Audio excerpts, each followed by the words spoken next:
Merhabalar, Sinem'in mutfağına hoş geldiniz. Bugün sizlerle dolma yapacağız. Dolmamız için etli dolma yapacağız, yani kıymalı dolma yapacağız.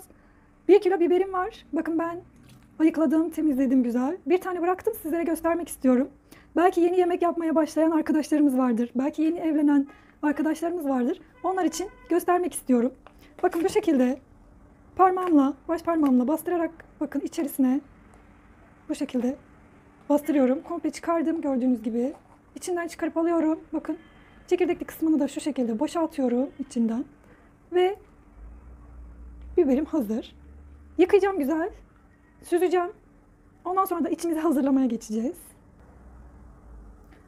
2 su bardağı yıkayıp süzdüğüm pirincim var. Üzerine 400 gram kıyma ilave ediyorum. Şöyle bir tane doğranmış domates, isterseniz rendeleyebilirsiniz. Ama doğranmış çok daha lezzetli olduğunu düşünüyorum ben.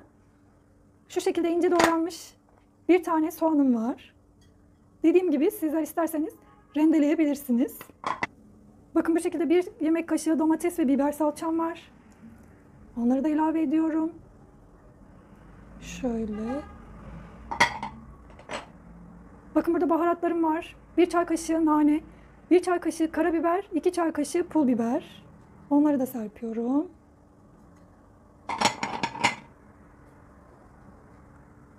Bir tatlı kaşığı tuz. 1,5 da olabilir. Şöyle yarım çay bardağı sıvı yağ. 1 çay bardağı da su ilave ediyorum. Ve şimdi iyice yoğuracağım harcımı. Bu arada yüzüğümü almak istiyorum. Birbiriyle iyice özdeşene kadar yoğuracağım. Gerekirse biraz daha su ilave edeceğim. Çünkü yumuşak bir içim olsun istiyorum. İçimi iyice yoğurdum. İçim hazır şu anda. Şimdi biberlerimizi doldurmaya başlayabiliriz. Bakın ben biberlerimin bir kısmını doldurdum.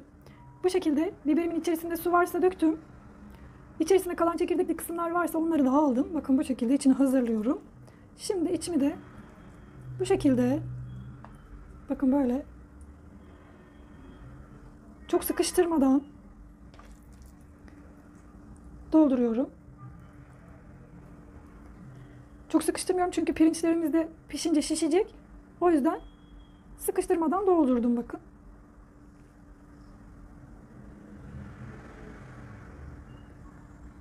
Şimdi hepsini dolduracağım. Şimdi dolmalarımın suyunu hazırlıyorum. Şöyle yaklaşık 2-3 su bardağı kadar suda salçamı açacağım. İçerisine 1 tatlı kaşığı tuz atıyorum.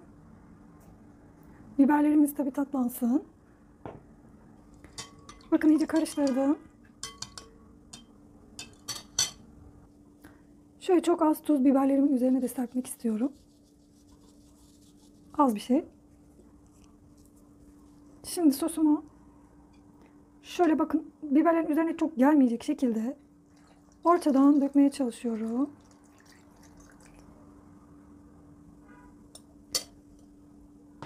Bakın suyumuz çok az geldi. Etli dolma olduğu için su ilave etmemiz gerekiyor. Şöyle biberlerimin yarısına gelecek kadar su koyacağım. Bakın biberlerimin yarısına gelecek şekilde suyumu koydum. Üzerine dilerseniz sıvı yağ, isterseniz de böyle birkaç parça tereyağı bırakabilirsiniz. Ben tereyağı bırakacağım. Şöyle birkaç yerine bırakmak istiyorum. Bu şekilde dolmamıza daha lezzet katacak. Şimdi tenceremi ocağıma alıyorum. Tenceremi ocağıma aldım. Bakın kaynamaya başladı. Kapağı kapalı şu anda. Kaynamaya başladıktan sonra ocağımın altını kıstım. Şimdi pişmeye bırakıyorum.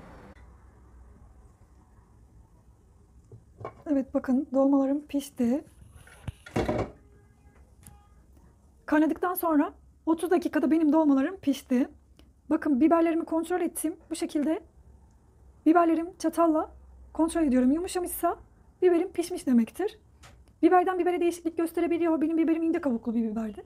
30 ila 40 dakika arasında pişirebilirsiniz kontrol ederek. Sıcak sıcak servis edebilirsiniz. Evet, dolmalarım servise hazır.